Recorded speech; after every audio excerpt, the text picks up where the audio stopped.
പരിപാടിയുടെ പ്രിയങ്കരനായ അധ്യക്ഷൻ ഫാസ്റ്റർ സതീഷ് ഇവിടെ വിഷയാവതരണം നടത്തിയ മാസം കെ തോമസ്, മറ്റിവിടെ സന്നിഹിതരായിരിക്കുന്ന പ്രിയപ്പെട്ട സഹോദരി സഹോദരന്മാരും, പെന്തക്കോസ്റ്റ് കൗൺസിൽ ഓഫ് ഇന്ത്യ അതിൻ്റെ കേരള ഘടകം ഇന്ന് ഈ പരിപാടി സംഘടിപ്പിച്ചിരിക്കുന്നത് അതിൻ്റെ ഉദ്ദേശ ലക്ഷ്യങ്ങളെ സംബന്ധിച്ചിടത്തോളം വളരെ വിശദമായി വിഷയാവതാരകൻ നിങ്ങളോട് സൂചിപ്പിച്ചു. നമ്മുടെ രാജ്യം പ്രവർത്തിക്കുന്നത് ഒരു കോൺസ്റ്റിറ്റ്യൂഷന്റെ അടിസ്ഥാനത്തിലാണ്, ഭരണഘടനയുടെ അടിസ്ഥാനത്തിലാണ്. ആ ഭരണഘടനയിൽ വിഭാവന ചെയ്തിരിക്കുന്ന മതേതരത്വം എന്ന വാക്ക് അതിപ്രധാനമാണ്.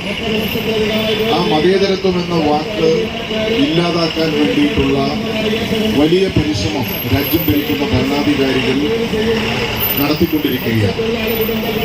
സെക്യുലറിസം എന്ന വാക്ക്, സോഷ്യലിസം എന്ന വാക്ക്, ഈ രണ്ട് പദങ്ങളും ഇന്ത്യൻ ഭരണഘടനയിൽ നിന്ന് മാറ്റുക, ഇതിനു വേണ്ടിയിട്ടുള്ള പരിശ്രമമാണ് അവർ നടത്തുന്നത്. ഇന്ത്യയുടെ ഭരണഘടന നിലവിൽ വരുമ്പോൾ അതിനെ എതിർത്ത ഒരു കൂട്ടരാണ് ഇന്ന് രാജ്യം ഭരിക്കുന്നത്. അന്ന് RSS പറഞ്ഞു, ഈ ഭരണഘടനയിൽ ഞങ്ങൾക്ക് വിശ്വാസമില്ല, ഞങ്ങൾക്ക് മനുസ്മൃതിയോടാണ് വിശ്വാസം എന്നവർ അന്ന് പറയുകയാണ്. ഭരണഘടനയോട് വിശ്വാസമില്ലാത്ത ഒരു കൂട്ടം ആളുകൾ രാജ്യം ഭരിക്കുമ്പോൾ എന്ത് ഭരണഘടന? അതിനെ നിയമപരമായി നേരിടുന്നതിന് വേണ്ടിയിട്ടുള്ള നടപടികളുമായിട്ട് അവർ മുന്നോട്ട് പോവുകയാണ്. ഈ ഒരു പ്രത്യേക സാഹചര്യം നമ്മുടെ മുമ്പിലുണ്ട്. കഴിഞ്ഞ 11 വർഷത്തിലധികമായി ഇവർ നടത്തുന്ന ഇത്തരം പ്രവർത്തനങ്ങൾക്കെതിരായി രാജ്യത്ത് വലിയ പ്രതിഷേധം ശക്തമായിട്ടുണ്ട്. നിങ്ങൾക്കെല്ലാവർക്കും അറിയാവുന്നതുപോലെയാണ് ഇപ്പോൾ ഏറ്റവും അവസാനം 2 കന്യാസ്ത്രീമാരുമായി ബന്ധപ്പെട്ട വിഷയം വരുന്നത്. യഥാർത്ഥത്തിൽ ഈ വിഷയം ഇത്രയും രൂക്ഷമാകുന്നത് അത് കേരളത്തിൽ നിന്നുള്ള 2 കന്യാസ്ത്രീമാരാണ് അവിടെ പോയി എന്നുള്ളതാണ്. മറ്റു സംസ്ഥാനങ്ങളിൽ ഇവിടെ വിഷയാവതാരകൻ സൂചിപ്പിച്ചതുപോലെ എത്രയോ കാലമായി അവിടെ പ്രത്യേകിച്ച് ശിരോവസ്ത്രം ധരിക്കാൻ പാടില്ല, ശിരോവസ്ത്രം ധരിച്ച് പുറത്തിറങ്ങാൻ പാടില്ല, ആളുകളോട് സംസാരിക്കാൻ പാടില്ല, പ്രാർത്ഥനാലയങ്ങളിൽ പോലും പ്രാർത്ഥിക്കാനുള്ള അവകാശമില്ല. പാസ്റ്റർമാരും അതുപോലെ തന്നെ വൈദികരുമെല്ലാം ഇറങ്ങി നടന്നാൽ അവരുടെ ബാഗ് പരിശോധിക്കുകയാണ്, ബൈബിൾ ഉണ്ടോ എന്ന് നോക്കുകയാണ്. എത്ര മോശമായിട്ടുള്ളൊരു സാഹചര്യമാണ് നമ്മുടെ രാജ്യത്ത് ഇപ്പോൾ ഉണ്ടായിരിക്കുന്നത് എന്നുള്ളത് നിങ്ങൾ നോക്കൂ. അതിനെല്ലാം ഒരു സംസ്ഥാനത്തെ ഭരണകൂടമാണ് അതിനാവശ്യമായിട്ടുള്ള സഹായങ്ങൾ ചെയ്തു കൊടുക്കുന്നത്. ഛത്തീസ്ഗഡ് എന്ന് പറയുന്ന സംസ്ഥാനത്ത് അവിടുത്തെ സംസ്ഥാന ഗവൺമെന്റ് തന്നെ ഈ ബജറംഗ് ദൾ എന്ന് പറയുന്ന RSSന്റെ ഒരു വിഭാഗം ആളുകൾക്ക് എല്ലാ സഹായവും ചെയ്തു കൊടുക്കുകയാണ്. ഒരു ഭരണകൂടം സഹായിക്കുമ്പോൾ നമുക്ക് എന്ത് ചെയ്യാൻ വേണ്ടിയിട്ട് സാധിക്കുന്നുണ്ട്? നിങ്ങൾ നോക്കൂ, പോലീസ് സ്റ്റേഷൻ അകത്ത് വെച്ചിട്ടാണ് ജ്യോതി ശർമ്മ എന്ന് പറയുന്ന ബജറംഗ് ദളിന്റെ ഒരു പ്രവർത്തക അല്ലെങ്കിൽ ഒരു നേതാവ് പാവപ്പെട്ട കന്യാസ്ത്രീകളുടെ വീട്ടിൽ കുത്താൻ വേണ്ടിയിട്ട് വരികയാണ്. കൂടെ ഉണ്ടായിരുന്ന ഒരു ദളിത് പയ്യനെ, ചെറുപ്പക്കാരനെ ഉപദ്രവിക്കാൻ വേണ്ടിയിട്ട് ശ്രമിക്കുകയാണ്. അവന്റെ പക്കൽ നിന്ന് ബാഗ് പിടിച്ചു വാങ്ങുകയാണ്. എന്നിട്ട് ആ ബാഗ് ഓരോ അറയായിട്ട് ഇവർ പരിശോധിക്കുകയാണ്. നിങ്ങൾ നോക്കൂ, ഇന്നലെ ഇവരോടൊപ്പം ഉണ്ടായിരുന്ന കന്യാസ്ത്രീമാരോടൊപ്പം ഉണ്ടായിരുന്ന 2 ദളിത് പെൺകുട്ടികൾ ഇന്നലെ പോലീസിൽ പരാതി കൊടുത്തു. കന്യാസ്ത്രീമാരെ അറസ്റ്റ് ചെയ്ത് കൊണ്ടുപോയതിനു ശേഷം ഈ 2 പെൺകുട്ടികളെ ഇവരുടെ ക്യാമ്പിൽ കൊണ്ടുപോയി ഉപദ്രവിച്ചു. എന്നിട്ട് പറഞ്ഞു, ബജറംഗ് ദളിന്റെ പുരുഷന്മാരായിട്ടുള്ള ആളുകളെ ഉപയോഗപ്പെടുത്തി നിങ്ങൾ ബലാത്സംഗം ചെയ്യും എന്ന് ഭീഷണിപ്പെടുത്തി. ഇത് എന്ത് കാടത്വമാണ് നമ്മുടെ രാജ്യത്ത് നടക്കുന്നത്? എന്ത് കാടത്വമാണ് നമ്മുടെ രാജ്യത്ത് നടക്കുന്നത്? ഇത്രയധികം മതവിദ്വേഷം വെച്ചു പുലർത്തുന്ന ഒരു ഗവൺമെന്റ് നമ്മുടെ രാജ്യത്ത് ഇതുവരെ വന്നിട്ടില്ല. അതിന് സഹായകരമായി സംസ്ഥാന ഗവൺമെന്റുകളെ രൂപപ്പെടുത്തുകയാണ്.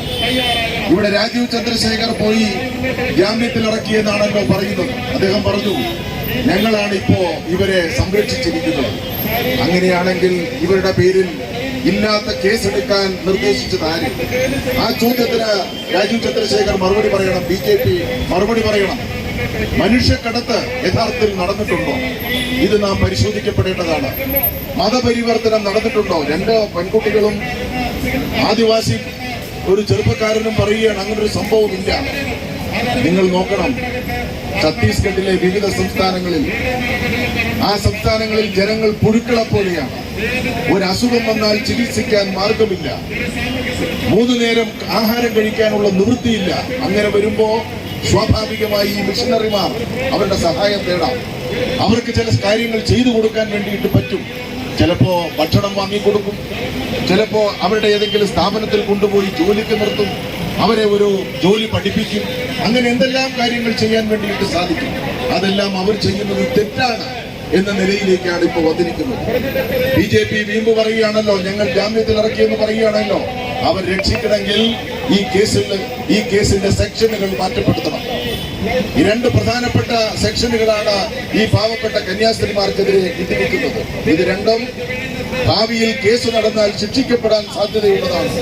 അപ്പോ തൽക്കാലത്തേക്ക് പിടിച്ചു നിൽക്കാൻ കേരളത്തിൽ തെരഞ്ഞെടുപ്പെല്ലാം വരികയാണല്ലോ. ക്രൈസ്തവരുടെ വോട്ട് നമുക്ക് ലഭ്യമാകണമല്ലോ, ക്രൈസ്തവ സഭയെ കൂടെ നിർത്തണമല്ലോ. അതുകൊണ്ട് ചില ജിമ്മിക്കുകൾ ഇവർ കാണിച്ചതാണ്.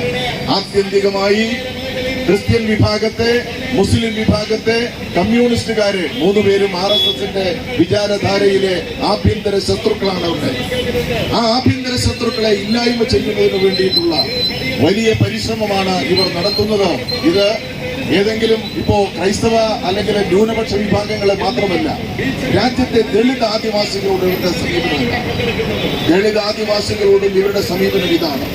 ഏതെങ്കിലും ഒരു കാലഘട്ടത്തിൽ അല്ലെങ്കിൽ ഏതെങ്കിലും ഒരു സമയത്ത് ഒരു ചെറുപ്പക്കാരൻ മറ്റേതെങ്കിലും വിഭാഗത്തിൽപ്പെട്ട ഒരു പെൺകുട്ടിയെ വിവാഹം കഴിച്ചാൽ 2 പേരെയും പൊതുസമൂഹത്തിന്റെ മുമ്പിൽ കൊണ്ടുപോയി നിർത്തി നഗ്നരാക്കി അവരെ ഉപദ്രവിക്കുന്ന സമീപനം, ഈ കാടത്തം നിറഞ്ഞ സമീപനം ഇന്നും രാജ്യത്ത് നിലനിൽക്കുന്നില്ലേ? രാജ്യത്ത് നിലനിൽക്കുകയാണ്. അപ്പൊ ഇത് ഉത്തരേന്ത്യൻ സംസ്ഥാനങ്ങളിൽ മനുഷ്യത്വരഹിതമായിട്ടുള്ള നിലപാടുകൾ ഇവർ തുടരെ സ്വീകരിക്കുകയാണ്. അതിന് ഭരണകൂടം സഹായിക്കുന്ന നിലയാണ് എന്നുള്ളത് നാം മനസ്സിലാക്കണം. ഞാൻ ദീർഘിപ്പിക്കുന്നില്ല. പെന്തക്കോസ്ത് കൗൺസിൽ ഓഫ് ഇന്ത്യ അവർ നടത്തുന്ന ഇത്തരം പ്രവർത്തനങ്ങൾ നമുക്കറിയാം. അവരുടെ പ്രവർത്തനങ്ങൾ ശ്ലാഘനീയമാണ്.